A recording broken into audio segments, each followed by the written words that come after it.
Please join me in welcoming our presenter for this evening, Chef Monica Thomas. She is the owner and operator of Tailored Taste Personal Chef Services. Now, before I turn it over to Monica, I wanted to let you know that we will have a Q&A at the end. So drop any questions you have in the chat and we will get to those at the end.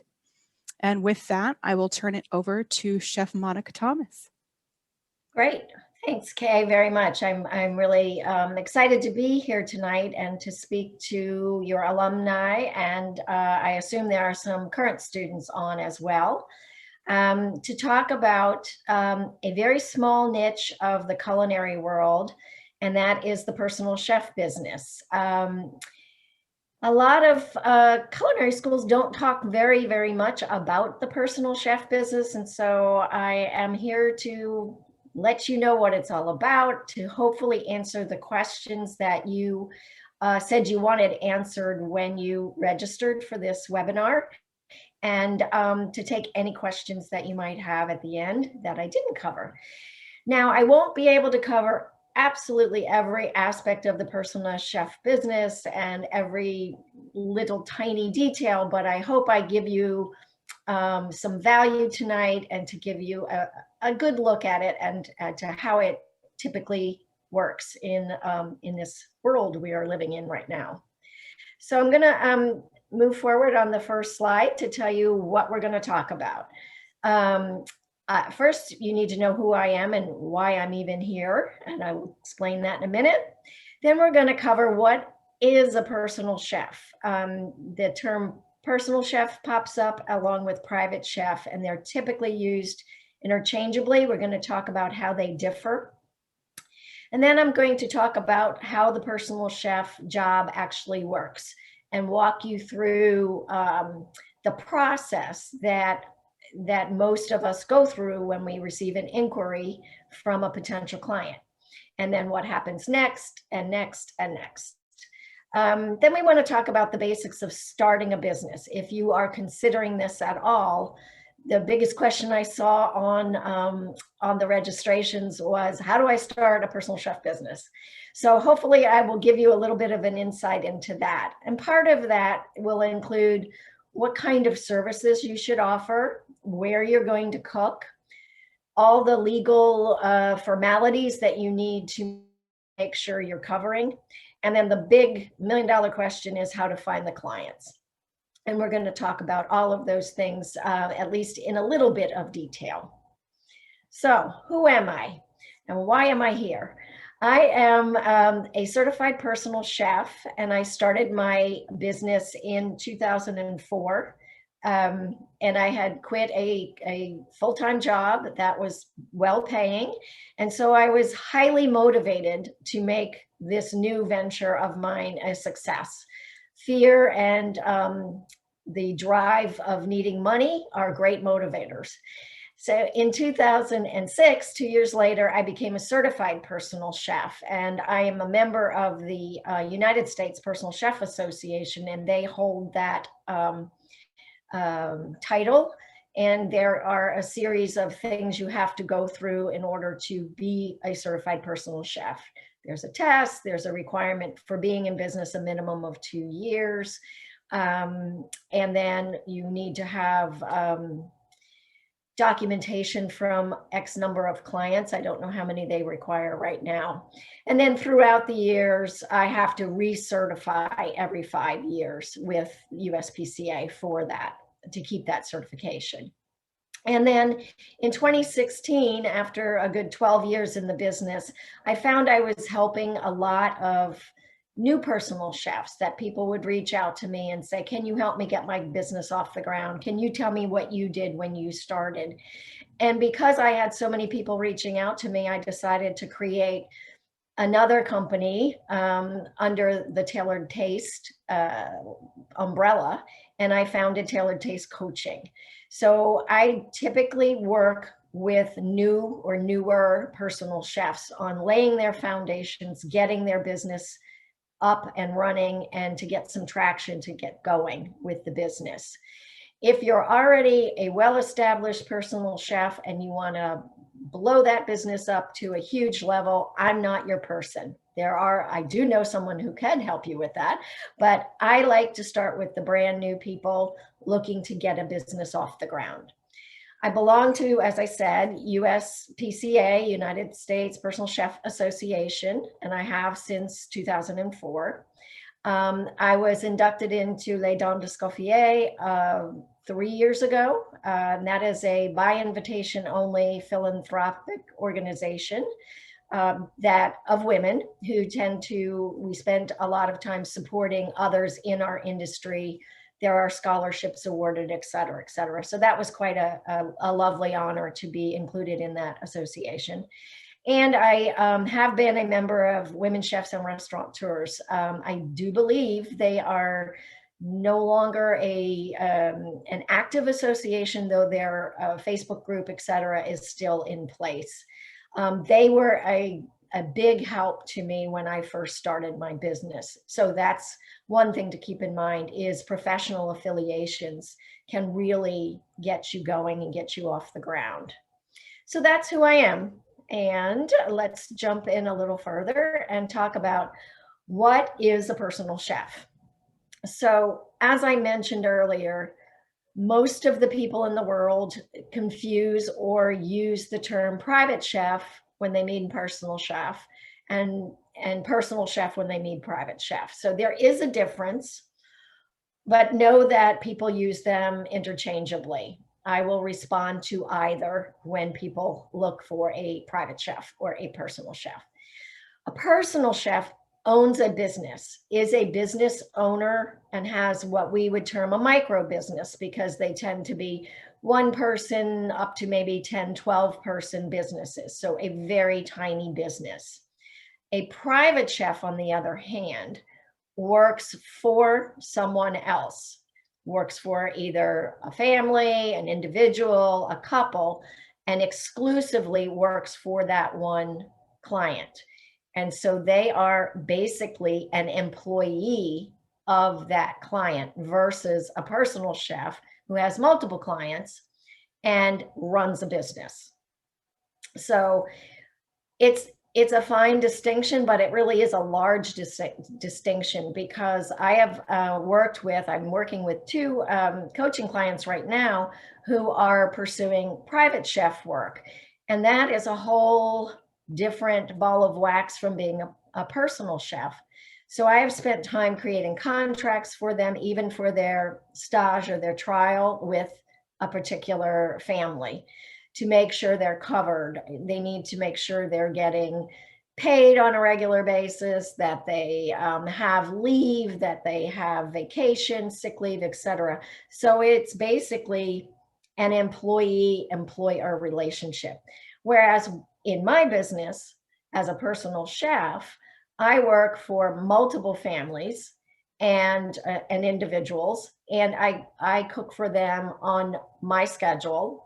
I fit them in my schedule where they would like to be and where I can fit them.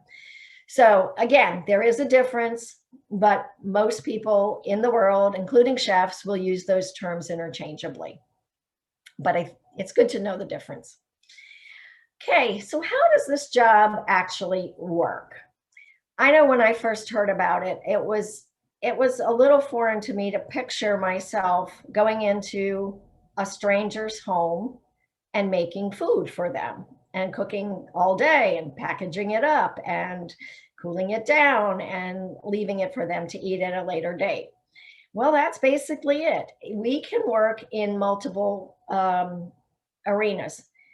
Originally, when personal chef work first started, probably 25 years ago, it was strictly in a client's home. So you would go to the grocery store in the morning and then go to the client's home, cook everything there. Now, there are many personal chefs who work out of a commercial kitchen and deliver the food. This gives the personal chef the ability to cook for more than one client at a time, and easily more than one client in a day. Back in the day when I started my business, I would cook for 2 clients in a day, but that meant grocery shopping, cooking for client number 1, grocery shopping a second time, cooking for client number 2. So it was a hard day because I was traveling back and forth and from client to client. Had I had a commercial space, I would have been able to do those 2 clients, maybe a third, pretty easily in one day, and then just deliver at the end of the day. So that's the second scenario of where a personal chef would work. And then the third is just a hybrid of the 2. I have a colleague in Delaware who works 1 day a week. She works out of a commercial kitchen that's based in a church. And she rents Tuesdays from them. And she has another chef, herself, and a prep cook dishwasher. The 3 of them will knock out maybe 6 to 8 services in that one day. And then one other day or 2 other days of the week, she actually goes in home still. So she's done a combination of the 2, which is a great plan when you're starting out and you don't have enough clients to fill your calendar for 5 days a week in a commercial space. So instead of renting space 5 days a week, if you can rent 1 or 2 days when you have enough clients to fill those days and cover your overhead of your rent for that time in the commercial space, that's great. And then you sort of work yourself to that level where, okay, I'm at the tipping point. I need another day in the commercial space in order to meet the demand that's coming in. So in home, in a commercial kitchen, or a combination of the 2. The one place they don't work, you'll notice here, is in their own home, personal chefs. As in, I'm going to make a blanket statement and I could be wrong, but I don't know a jurisdiction in the country that allows you to cook savory food that needs refrigeration from home. I know the laws are changing. They're basically called cottage laws, and they are changing across the country, and some places are allowing some items to be made in the chef's home and be sold.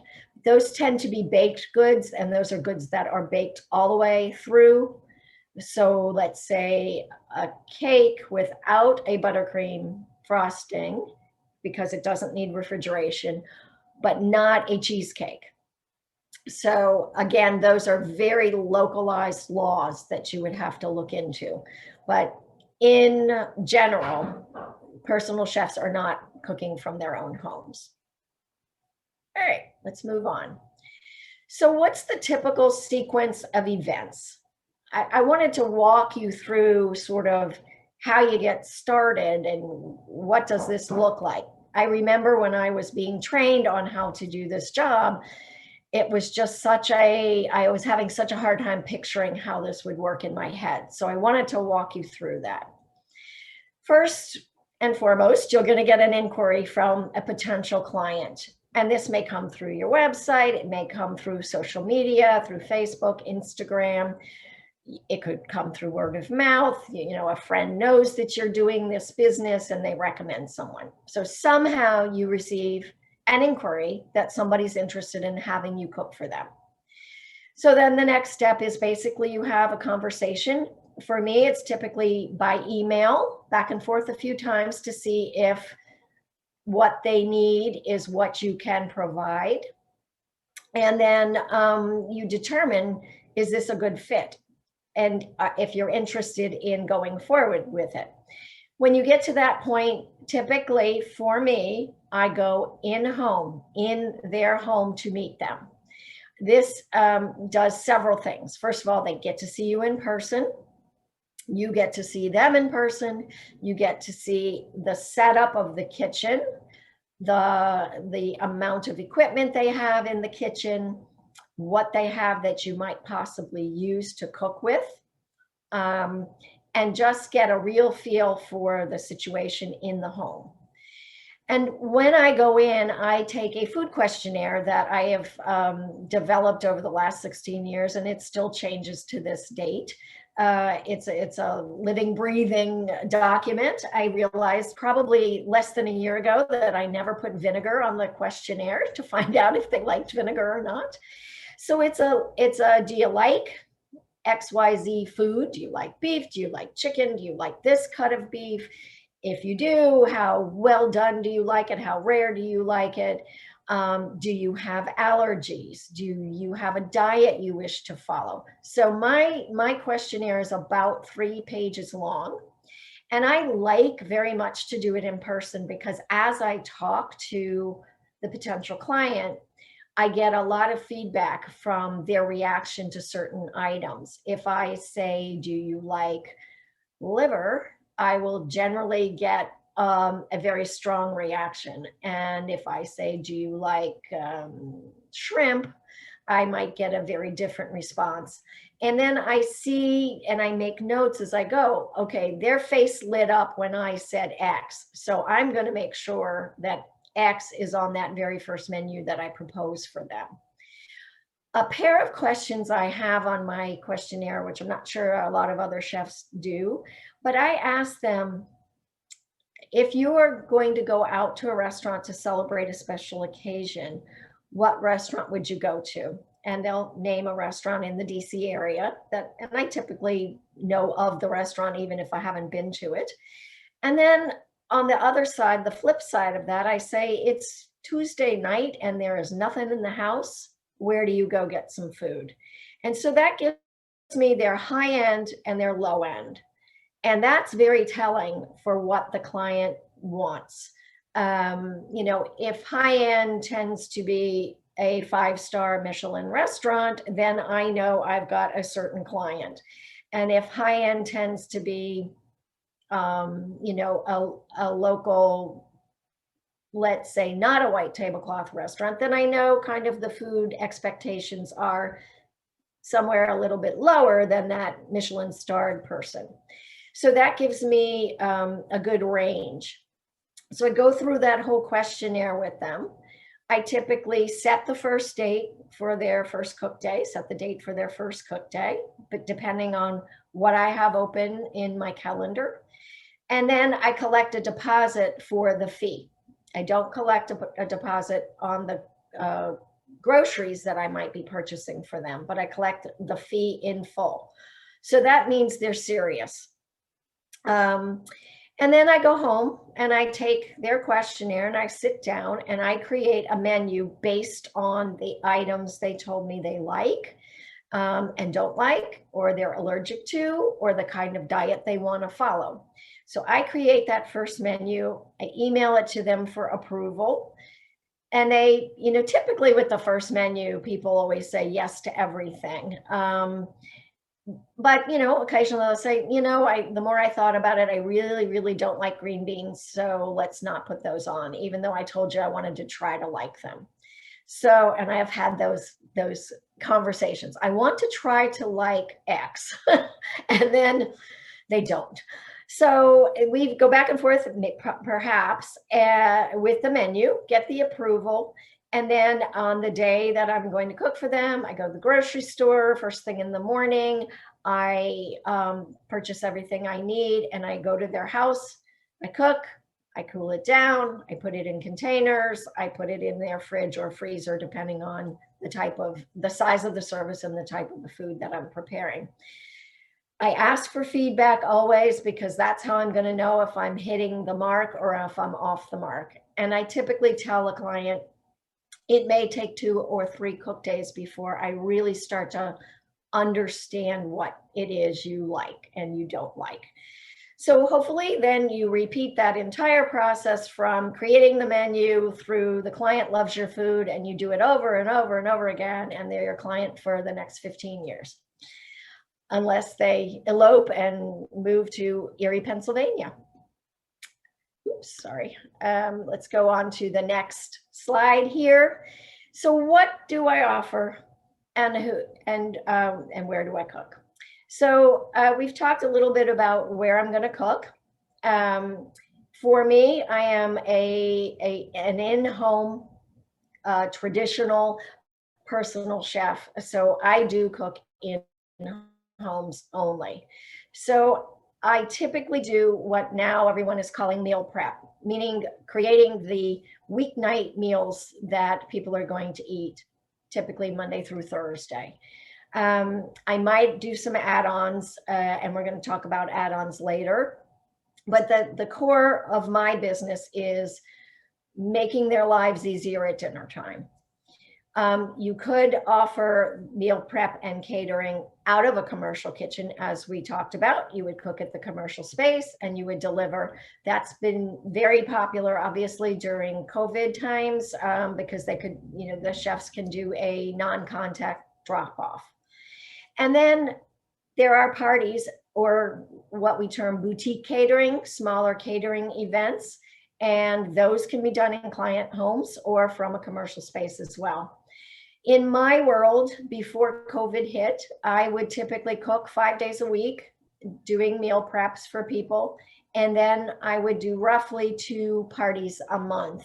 And those parties could range from, dinner for 6, plated, seated, up to, cocktails for 30, or, a full-blown buffet for 30. 30 is kind of my sweet spot, the size party I like the best. So those are things that you can offer to do. And we, as personal chefs, get to make this personal for us, not just the client. So I have chef friends who only like to do parties and do not like to do meal prep, and they only do parties. That's all they offer. So that's an option. And the reverse holds true. When I started the business, I had come from a catering company, and I had decided I never wanted to work another Saturday for the rest of my life, because I had worked so many Fridays and Saturdays. I wanted to have what they call a weekend. So for the first, I'd say 8 months of my business, I cooked just meal prep in home. And then I realized that I was leaving money on the table, because people were asking me to do party work and I was turning it down. And I realized one nice party could be the equivalent of 5 cook days income for me. So I decided to add those back in, and I try to limit them to about 2 a month in an ideal world. With December being the crazy month, as you can imagine. And, again, in a non-COVID world, I would do typically 5 good size parties in the month of December on top of my 5 days a week for my regular clients. And so December's were clearly, as they are in most culinary businesses, December is a big month. And then, I spent a lot of time trying to explain to people that, it's really best to have your holiday party in January. And everybody else is not having their holiday party. I had minimal success with selling that, but always a thought. All right, let's pop forward and talk about the fun stuff, the legalities of running your business. And even though they are boring, hence the word yawn up there, they're necessary, and you need to do things legally so that you keep yourself where you belong and making money under the laws of the land, so to speak. So I saw many questions on the registration asking, what do I do in my state to do X? I can't give you those answers. Those are super specific, and every jurisdiction has different rules and regulations. So for instance, some places require a business license and some do not, oddly enough. Most states require you to register your business with the state, and then you may have to register your business with counties or parishes or the smaller jurisdictions within your area. So this is where you have to do your own homework and really dig into what is required. You can start with small business, SBA, the Small Business Association, to find out what's needed. Every state has a website on running a business or starting a business. So start at the state level and work yourself down to the smaller jurisdiction, to your actual city, or the reverse, either way. But do it right, get yourself registered. In the state of Maryland, I actually live in Maryland, I did have to register my name with the state. And then again, I think it's every 5 years I have to re-register my business name with the state. And typically you need to do that before you can open, say, a business bank account. And I didn't even go into any of that on the slides here, but that's a whole nother thing, that you shouldn't meld your monies. And, you know, whether you want to be a sole proprietor or an LLC, those are, that's a whole nother conversation that we could have. But those are your choices and you would have to make them for yourself. If you have a business name, most people start with their business name by Googling it to see what pops up, by going on GoDaddy to see if the domain is taken yet. Do your homework on that. If you pick a business name that is already out there and somebody has it and has it trademarked, or even if they don't have it trademarked, but they've had it for multiple years and have all the documentation to show for it, you will get a cease and desist from that other company to stop using the name. So do your homework at the front end to make sure the business name you choose is one that is available. I've known chefs who started a business in one state. That name wasn't, the name of their business was perfectly fine for them. They registered in that state. They moved later to another state, could not use that name because someone else was using it in that state. So do a big search. Again, especially if you might be moving anytime shortly after you start launching your business. We touched on cottage laws briefly. Again, that's very localized. So you would have to do work, a little digging to find out what the cottage laws are. They change frequently. I know California has opened up their cottage laws considerably compared to the rest of the country. So again, I'm sorry to tell you this, you're going to have to do a little bit of homework. Licensing, again, that's something that you have to make sure you have if your jurisdiction requires it. And then in capital letters, I put the word insurance because I really want to stress that you do not want to go into someone's home, or even where you can't go into commercial space, they're going to require it, but do not go into a client's home and not have insurance. You need to cover yourself. If you damage something in their home, you're going to be liable for it. And so you have to make sure that you are covered. A couple of ways to get coverage are going with an association, joining an association that provides it. USPCA does provide a group liability policy for their members. So I do have that going for me, but I tended to do parties larger than what that insurance policy would cover. So I have supplemental insurance with the Hartford, which I've had for years. So that's another additional expense. I am looking at something called FLIP, F-L-I-P, all caps, because I am hearing that it's less expensive than the Hartford and covers what personal chefs do pretty well. So that's something that you might want to investigate. And it goes without saying, do not cook for someone if you've not taken ServSafe. And I know every single one of you, especially graduates, have had ServSafe through your training. Keep up with it. It expires every 3 to 5 years, depending on where you take it. Know your time, know your temperature, etc. If you're in a client's home, you may not be dealing with triple sinks and grease traps, but you need to know time and temperature at a minimum. It's also a nice, comforting sales tool for you to use with your potential clients. As a consumer, I would not hire a chef who did not have a valid, up-to-date ServSafe food manager's license. I just wouldn't. And consumers are more educated these days, and they may look for that on your website, to put the seal on your website. And then I put in the word contracts, which is broad. Have contracts with your clients so that you and the client know what the expectations are. A contract is basically a document that says, I'm going to do this and you're going to do that. I'm going to provide 3 meals a week for you, starting every Monday, and you are going to pay me by XYZ time for those 3 meals. I mean, that's it in a nutshell. So make sure you have contracts in place, especially if you are doing parties, because they will have a lot more detail in them. I write a lot of contracts for new personal chefs so that they can have a template to get started and get off on the right foot, so that they're not doing this all on a handshake, because you can get caught out. You want to make sure you've covered your bases.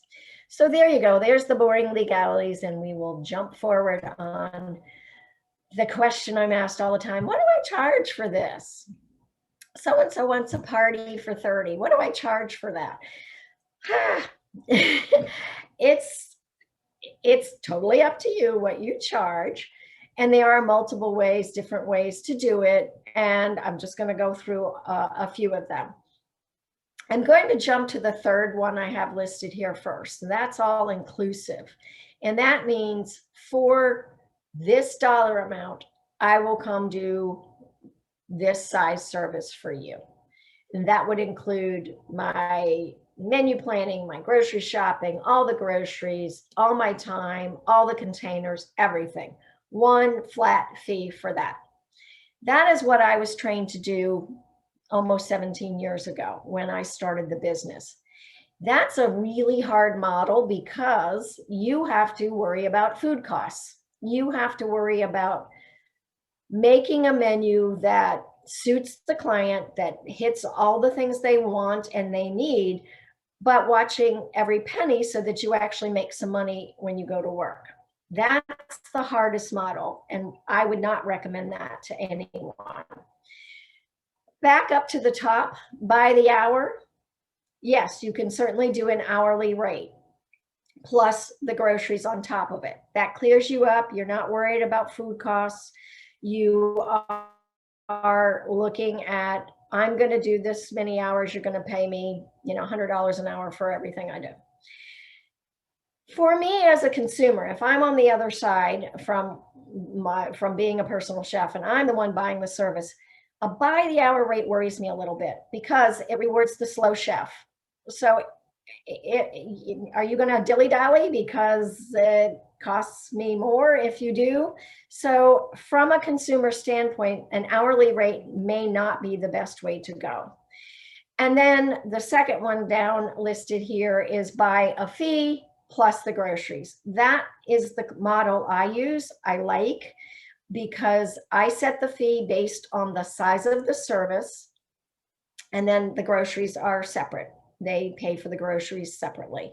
So if I'm doing a 3-meal service or a 4-meal service or a 5-meal service, if I am doing 2 portions, 4 portions, 12 portions, there will be a fee for those various sizes of services, and then the groceries go on top of that. So that tells me I know what I'm taking home every day. I know because today I'm doing a 3-meal service, I'm going to take home about $375. I know tomorrow I'm doing a 5-meal service and I'm going to take home $450. And that's, the groceries are separate. So my piece of that pie is the $450 or the $375 or whatever it is, depending on the service size. And then the big caveat is sort of look at the going rate in your neck of the woods. What I can charge in DC, you may not be able to charge for in a small town in Mississippi. So I always tell new chefs to do some more homework and Google every personal chef in the area you want to service and see what they're charging. Not that you have to charge what they're charging, but just to see what the going rate is, what most consumers will accept. And then the big caveat on all of that is, on my website, my fee has an asterisk that says starts at.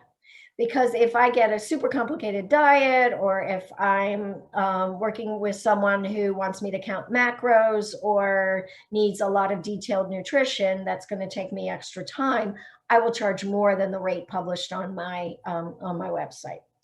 It is up to you what to charge. Okay.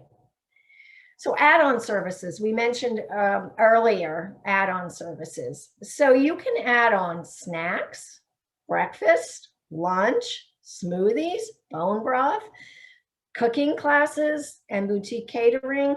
You can add on all kinds of things. I was just in a workshop the other day where someone said when they sell a party, like a party on a Saturday night, they always offer an upsell for, would you like to have brunch left for you for the day after your party when you're really tired?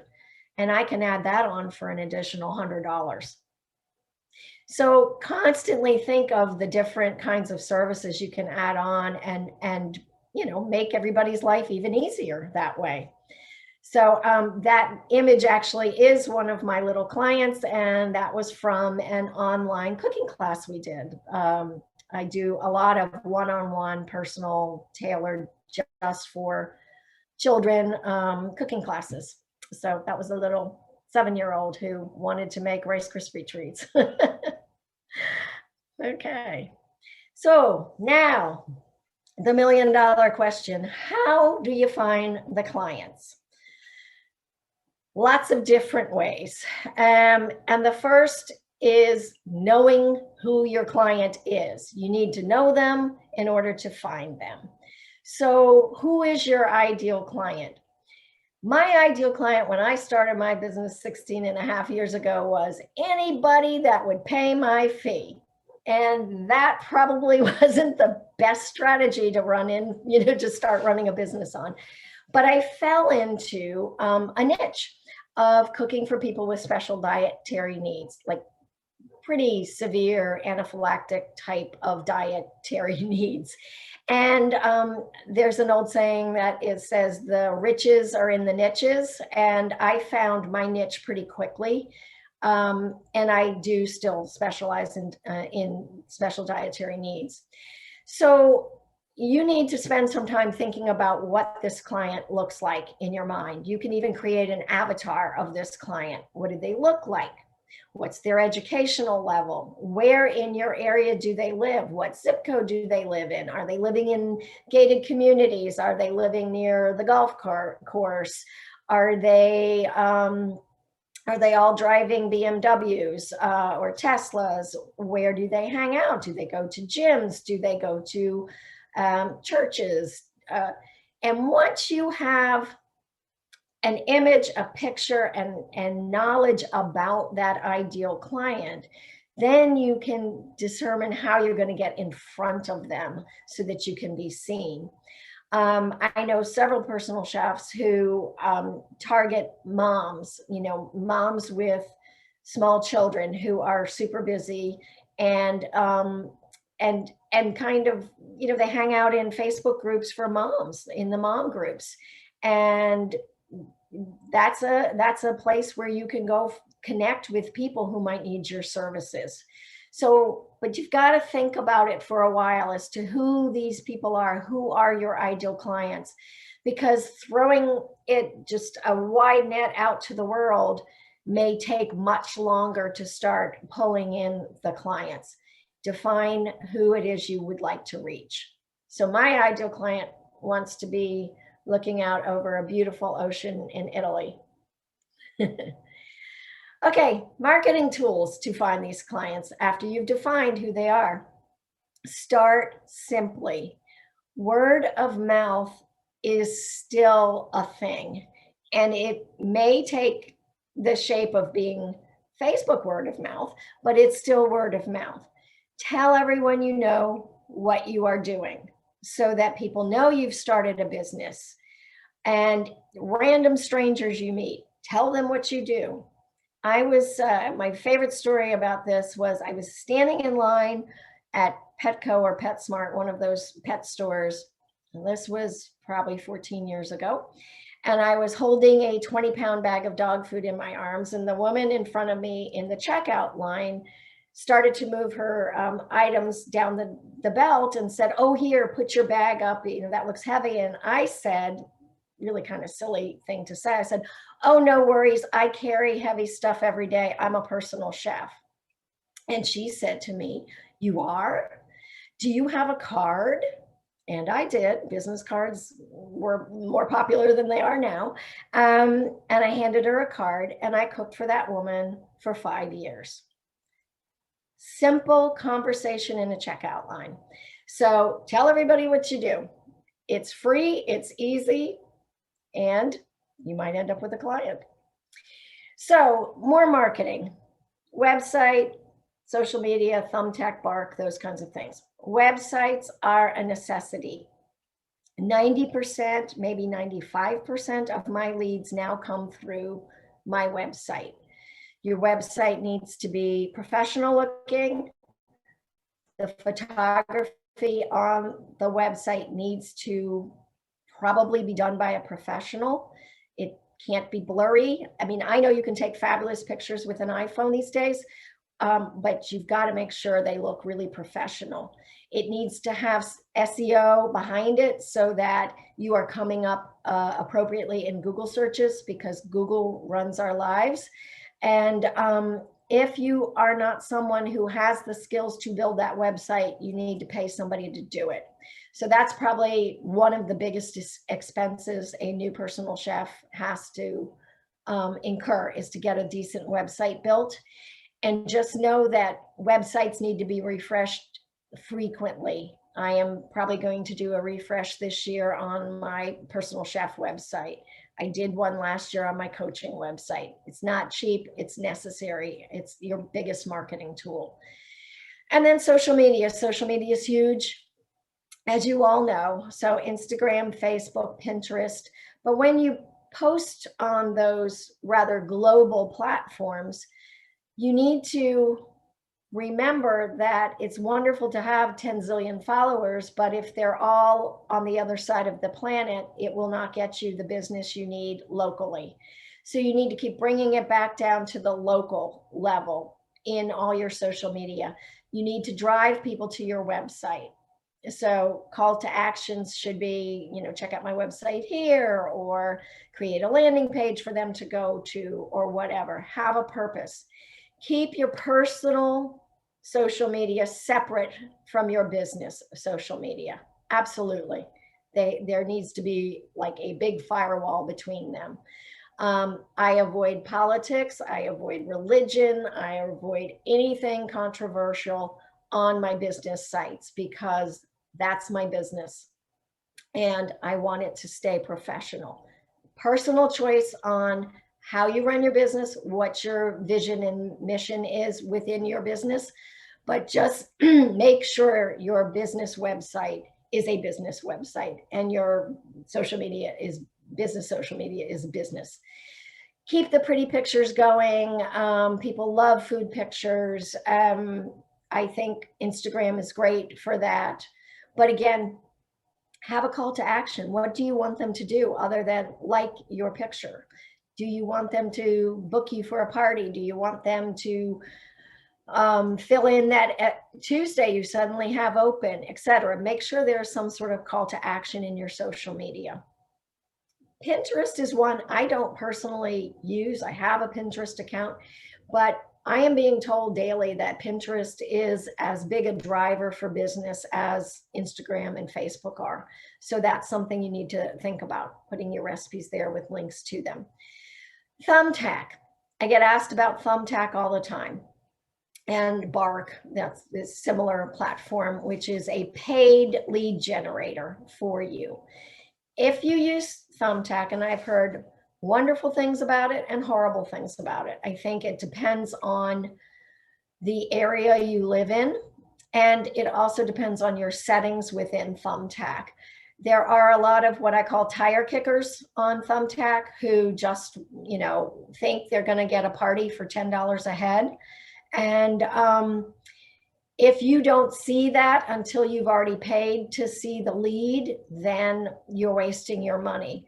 So all of my coaching clients that are using Thumbtack are keeping, because I'm making them, keeping track of every penny they spend on Thumbtack to see at the end of 90 days if it's worth it, if there's any return at all on that investment.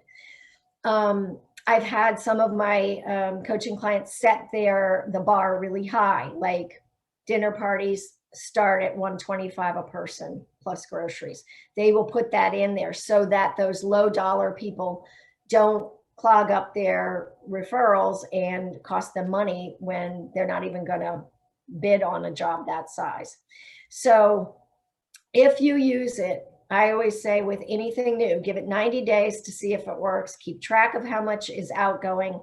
You know, you might only get one party, but if it's a really, really good party, a really profitable party, it may be worth all those, you know, $5, $20 that you're being charged along the way. But keep track of that because you need to know what your marketing expenses truly are. So, having said all of that, I'm now going to give you a little bit of a pitch of working with me if you're interested. It will be brief, and then we'll go to the Q&A because I'm asked every time I give a presentation, well, how can I work with you? Can you tell me how to get this off the ground?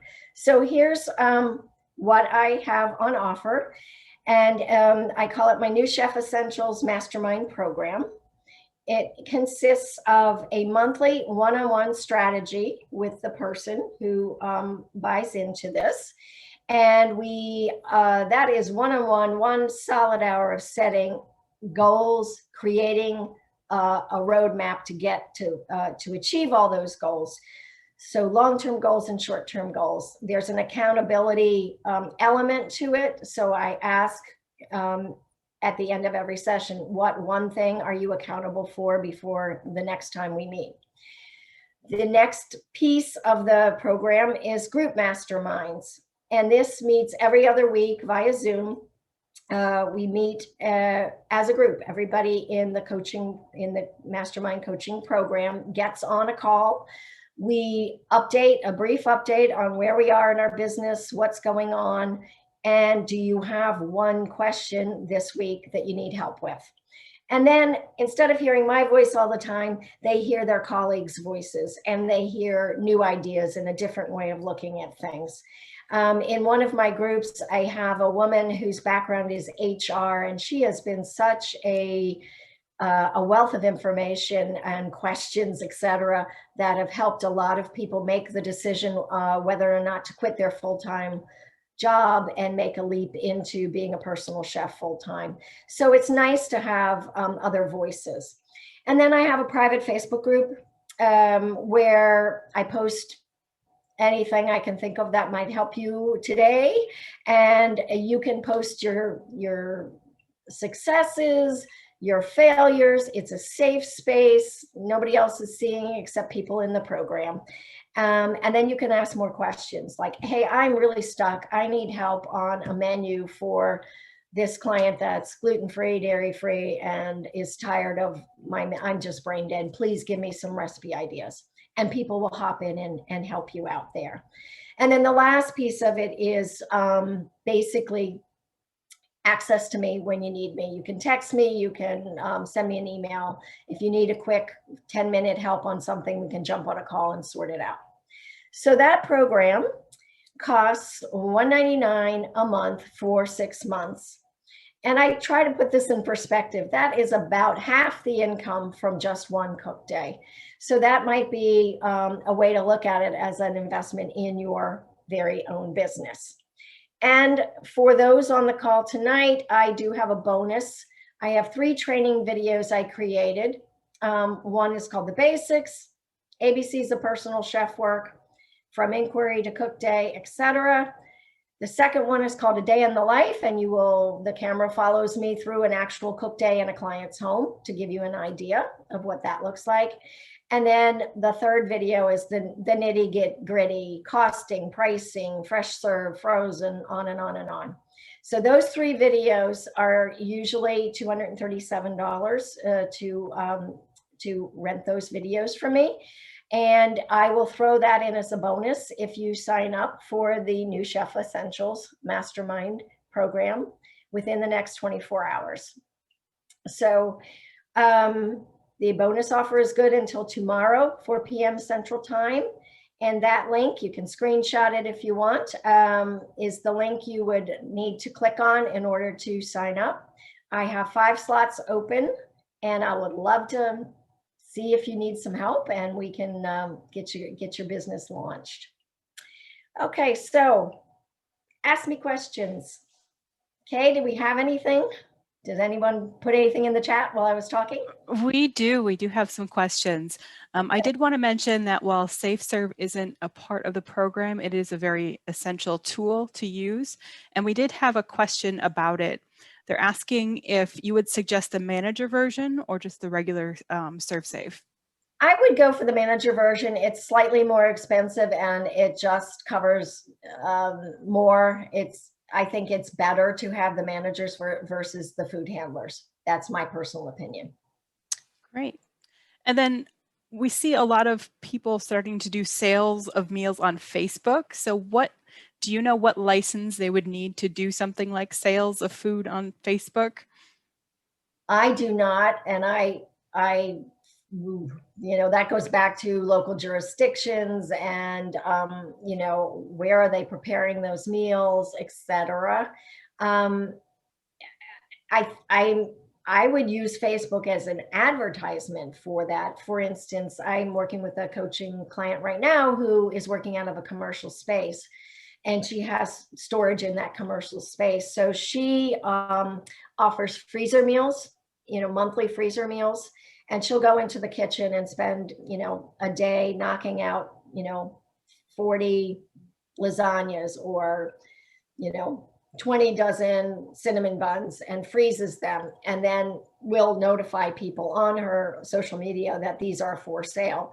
And that's perfectly legal and legitimate because she is licensed, she is working out of a commercial space. So that I would say is fine, but you've got to have the back end of that set properly. Sure. And then we have another question. Can you be a private chef for just bakery items? I don't know too many private chefs who only cook for one family doing desserts. I will say I have worked with plenty of pastry chefs who are, again, working out of commercial spaces doing their pastries. And when I do parties, frankly, I don't have time to do pastry, and that's not my area of expertise.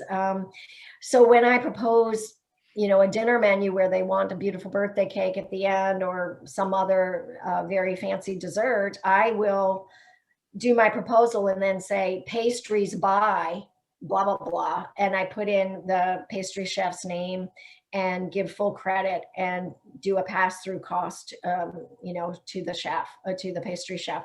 So I would say as a pastry chef, you might want to team up with personal chefs and offer that kind of service. Great. Then have you registered your business with the Better Business Bureau? And if so, how much value do you see in that? I have not. And I don't know much about the Better Business Bureau anymore, if they are still as active as they were years and years ago. But that's something I have to look into. I don't know. I am not registered with the Better Business Bureau. Great. And then what do you shoot for as your average hourly rate? I know you touched on hourly, and it sounds like you might not really go toward hourly as your pricing. I don't go hourly for my cooking services. I go by the size of the service. So I talk about the walking out the door bottom price that I'm willing to go out the door for, sort of that I'm not going to walk out the door for $100. That's too low for me. So I ask every personal chef to set that bar. Is your minimum going to be $300 per service? Is that your lowest walking out the door? Again, depending on your city, it might be $250, it might be $275, but definitely set that bar as like, I am not doing a party for 2 people unless I can charge $300 for it. Does that answer? Sure. That answers the question. Sure. As a private chef, can you offer your menus to clients, or do you just build your menus with the clients once you have your clients set? You could do a sort of one from column A, one from column B.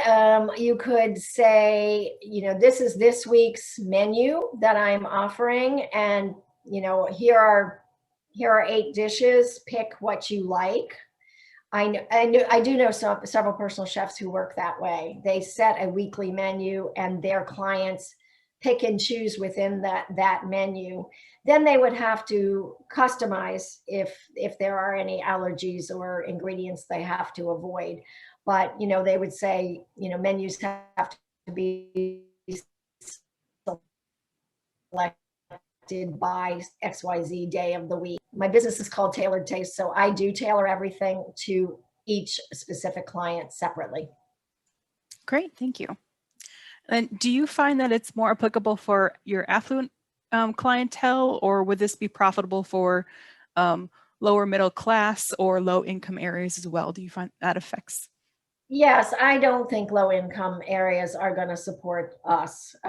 We are more of a luxury service. I like to be a luxury service that's a necessity, so that they won't get rid of me. In 2008, the economy tanked. If any of you are old enough to remember that, and my business at that point in time had been built on busyness, busy couples, too busy to get dinner on the table. So my clientele tended to be at that point very middle class people, working dad and mom, or working mom with a couple kids, and that changed because a lot of people lost employment at that time, even in the DC area, which we're fairly recession proof because of the government being here. But 2008 was a tough time. And so I made a conscious effort to market to and target a higher level of economic status in order to not go through that again if the market should turn down again. So I wanted to be a little more recession proof than I had been previous. But yes, there is a market in the busy world. People are just so busy. And right now, if you can provide delivery during a time when a lot of people are stuck at home, are working from home and trying to school their children from home as well, and you can provide them with food that they don't have to cook, all they have to do is heat it back up, I think you're going to do just fine. People are tired of takeaway at this point, and they would like customized food again. Sure. And could you tell us how COVID changed your business? It did. It shut me down entirely for about 3 months. I am over 65 and my husband is as well. And so we were in that higher risk population. And several of my clients were also older and did not want me in their homes again. And frankly, I shut down March 16th. That was the last time I walked through a crazy grocery store with people knocking each other over to get toilet paper and paper towels, and decided this world was too crazy for me. So I made the choice to shut my business down entirely for 3 months. And in that time, I shifted. I will not use the word pivot. I shifted my focus to online cooking classes. I've always done a lot of cooking classes. I love teaching. I have an education degree from a zillion careers ago. And so I decided to go online, and I figured out light rings and dual cameras and all of that. And that's what I started doing in order to keep some income coming in. I have done primarily private classes versus putting it out to the public, but I know many chefs are doing that quite successfully.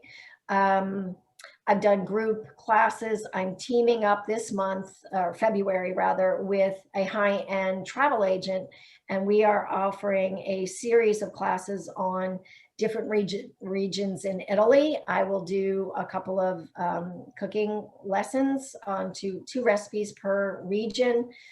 And she's bringing in Italian travel experts, and they're gonna do a 15-20 minute presentation on the wonders of Tuscany. And then the next class is on Sicily, and the third one is on the Amalfi Coast.